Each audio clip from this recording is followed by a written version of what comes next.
अस्सलाम वालेकुम एवरीवन। आज हमारा टॉपिक ऑफ डिस्कशन है that is locus of control.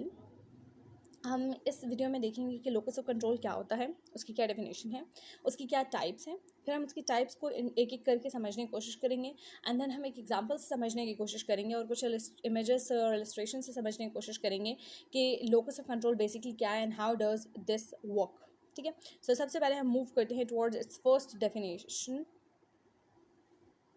ठीक है, that is that locus of control refers to an individual's perception about the underlying main causes of events in his or her life।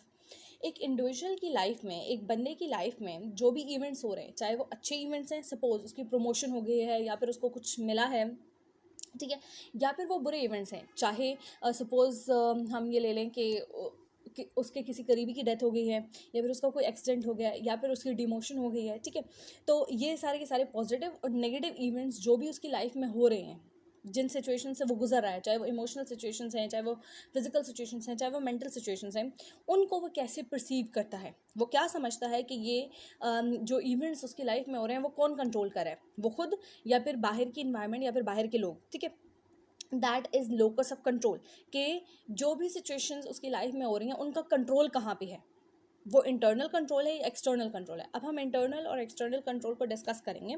ठीक है, अच्छा, अब देखिए locus of control के जो एक कंट्रोल लाई करता है एक इंडिविजुअल की लाइफ का, उसके इवेंट्स का, उसके सिचुएशंस का, वो कहाँ पे लाई करता है, ये जो है इंटरनल भी हो सकता है और एक्सटर्नल भी हो सकता है। अब अगर इंटरनल लोकस ऑफ कंट्रोल की हम बात करें तो internal locus of control means कि एक इंडिविजुअल ये समझता है कि उसकी लाइफ में जो कुछ भी हो रहा है, वो जिस चीज़ को भी एक्सपीरियंस कर रहा है, चाहे वो फिजिकल कोई चीज़ है, चाहे वो मेंटल है, चाहे वो इमोशनल है, चाहे वो स्पिरिचुअल है, कोई भी चीज़ जो कि वो एक्सपीरियंस कर रहा है या कोई भी ऐसे लाइफ इवेंट्स जिनसे वो गुजर रहा है, उनका सारा का सारा कंट्रोल उसके अपने हाथ में है, उसकी अपनी सोच में है, उसके अपने एटीट्यूड में है, उसके एफर्ट्स में है, उसके एक्शंस में है। ठीक है, तो ये सारा का सारा आ जाता है in internal locus of control. इसकी मोस्ट कॉमन और बहुत सॉलिड एग्जांपल है लॉ ऑफ अट्रैक्शन, कि इंडिविजुअल ये समझे कि जिन जिन चीज़ों को वो अपनी लाइफ में अट्रैक्ट कर रहा है, जिन जिन लोगों को वो अट्रैक्ट कर रहा है अपनी लाइफ में, वो उसके अपने एक्शंस, बिहेवियर्स और थॉट का नतीजा है।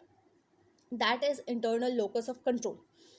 अच्छा, अब अगर हम आ जाते हैं towards the external locus of control, the external locus of control as the name indicates, यहाँ पर सारा कुछ डायरेक्टेड हो जाता है टू एक्सटर्नल फैक्टर्स, कि एक बंदा ये समझना शुरू हो जाए कि उसकी लाइफ के जो भी इवेंट्स हैं, मैं बार बार कह रही हूँ, चाहे वो पॉजिटिव इवेंट्स हैं, चाहे वो नेगेटिव इवेंट्स हैं, चाहे वो उसको पॉजिटिवली अफेक्ट करें, चाहे वो नेगेटिवली अफेक्ट करें, in all the levels, spiritual level, mental level, emotional level, physical level. ठीक है, वो सारे के सारे जो लेवल्स हैं उसमें जो वो इन्फ्लुएंस हो रहा है वो एक्सटर्नल फैक्टर्स की वजह से इन्फ्लुएंस हो रहा है। अब एक्सटर्नल फैक्टर्स में क्या आ सकते हैं? एक्सटर्नल फैक्टर्स में लोग आ सकते हैं, एक्सटर्नल फैक्टर में आपकी इन्वायरमेंट आ सकती है, एक्सटर्नल फैक्टर में कोई हायर पावर आ सकती है, जैसे खुदा का कॉन्सेप्ट है, अल्लाह का कॉन्सेप्ट है। तो ये एक इंडिविजुअल ये समझना शुरू कर दे कि उसकी लाइफ में जो कुछ भी हो रहा है उसमें उसकी अपनी कोई इन्वॉल्वमेंट नहीं है, अपनी कोई गलती नहीं है या अपनी कोई एफर्ट नहीं है, कोई पॉजिटिव या नेगेटिव कोई एफर्ट नहीं है, लेकिन जो बाहर के फैक्टर्स हैं वो उसको कंट्रोल करें, that is external locus of control. अच्छा, अगर हम इन शॉर्ट या वन लाइनर में जो है वो लोकस ऑफ कंट्रोल को डिस्कस करें, उसके टाइप्स को, तो इंटरनल लोकस ऑफ कंट्रोल वो ये कहते हैं कि आई कंट्रोल माई ओन डेस्टिनी, मैं अपनी तकदीर को खुद कंट्रोल कर रहा हूँ या मैं अपनी तकदीर खुद बनाता हूँ।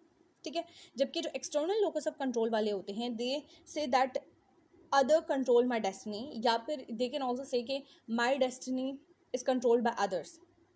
ठीक है, या फिर I am being controlled by my destiny, मतलब मेरी लाइफ में जो कुछ भी हो रहा है ना वो मेरी किस्मत में लिखा हुआ था, या फिर वो लोग कर रहे हैं या फिर वो बाहर की चीज़ें कर रही हैं, मतलब बाहर की चीज़ें मतलब लोगों के इन्वॉल्वमेंट और ये सब कुछ उनकी वजह से मेरी लाइफ इन्फ्लुएंस हो रही है, that is external locus of control.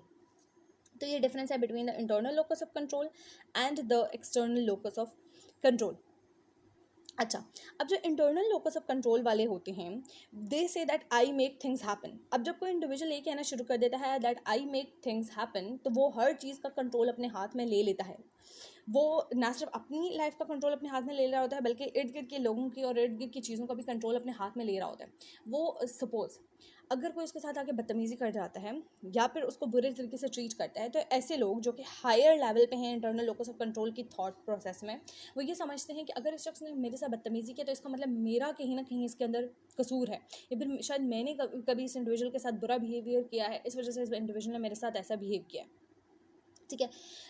अगर इनके मार्क्स अच्छे नहीं आएंगे, दे वुड से कि मैंने अच्छे तरीके से नहीं पढ़ा, या फिर मैंने टाइम को यूटिलाइज़ नहीं किया, मैंने प्रिपरेशन सही तरीके से नहीं की, इसकी वजह से जो है वो मेरे मार्क्स अच्छे नहीं हैं। जबकि एक्सटर्नल लोकस ऑफ कंट्रोल वाले, they are of the point of view that things happen to me, मतलब चीज़ें मेरे पास साथ साथ खुद ब खुद होती चल जाती हैं। ऐसे लोग पैसिव होते हैं।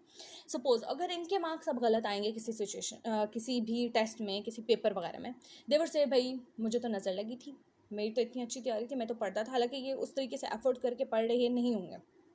ठीक है, तो लेकिन ये क्या करेंगे, ये एक्सटर्नल फैक्टर्स को उसका जिम्मेदार करार दे देंगे। दे माइट से, आपने बहुत सारे ऐसे स्टूडेंट को सुना होगा कि भाई टीचर्स को मेरे साथ जिद है। ठीक है, तो ऐसे लोग जो होते हैं उनका क्या है, लोकस ऑफ कंट्रोल क्या है, बाहर है। उन्होंने अपना कंट्रोल बाहर की चीज़ों को दे रखा है। They are not putting the required efforts in any kind of situation. जो एफर्ट लगनी चाहिए उस सिचुएशन में वो ये नहीं देते। ओके, सो यहाँ पर एक बहुत टिपिकल एग्जाम्पल को मैंने डिग्रामेटिकली शो करने की कोशिश किया। आप लेफ्ट साइड पे देख सकते हैं कि दैट एक इंडिविजुअल है जो कि सर पकड़ के खड़ी हैं। तो ये क्या है, ये रिप्रेजेंट कर रही हैं ऐसे इंडिविजुअल्स को जो कि समझते हैं कि हर चीज़ बाहर से कंट्रोल हो रही है एंड मेरा उसमें कोई अमल दखल नहीं है, ना पॉजिटिव ना नेगेटिव। जबकि राइट साइड पे आपको इंडिविजुअल दिखाई दे रही हैं that is working hard on her dreams, जो कि ये इंडिकेट कर रहा है कि दैट मैं जो भी चीज़ लाइफ में अचीव करूँगी वो अपनी मेहनत के थ्रू अचीव करूँगी। अच्छा, on a very Frank note, एक इंडिविजुअल को कॉम्बिनेशन होना चाहिए internal and external locus of control का। उसे अपनी रिक्वायर्ड एफर्ट्स किसी भी सिचुएशन में ज़रूर पुट करनी चाहिए। ठीक है, लेकिन रिजल्ट्स को अपने हाथ में लेने की कोशिश नहीं करनी चाहिए।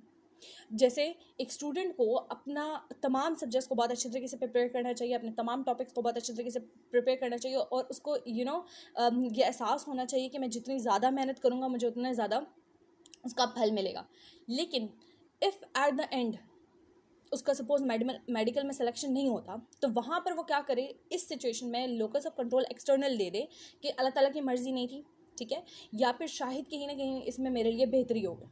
ठीक है, तो एक इंडिविजुअल को बहुत सोच समझ के अपना लोकस ऑफ कंट्रोल किसी सिचुएशन में देना चाहिए। उसे पता होना चाहिए कि किस जगह उसने लोकस ऑफ कंट्रोल अपने हाथ में लेना है और किस जगह उसने locus of control external factors को देना है। अब सपोज जैसे मैंने आपको एग्जांपल दी कि अगर वो इंडिविजुअल जो मेडिकल में जिसका सिलेक्शन नहीं होता, वो ये समझना शुरू कर दे कि भाई मैंने एफर्ट्स पुट नहीं किए, अब वो 3-4 साल बार बार ट्राई करना शुरू कर दे मेडिकल में अप्लाई करने के लिए। ठीक है, तो क्या होगा, वो अपनी लाइफ के बहुत सारे साल ज़ाया कर रहा है सिर्फ ये सोच के कि हर चीज़ मेरी वजह से हो रही है। नो, कुछ एक्सटर्नल फैक्टर्स भी आपकी लाइफ में ज़रूर इन्वॉल्व होते हैं जिनको कंसिडर करना बहुत ज़्यादा ज़रूरी होता है। सो हमें इस बात का बहुत ज़्यादा ध्यान रखना है कि दैट हम इन दोनों चीज़ों के कॉम्बिनेशन को साथ लेके चलें।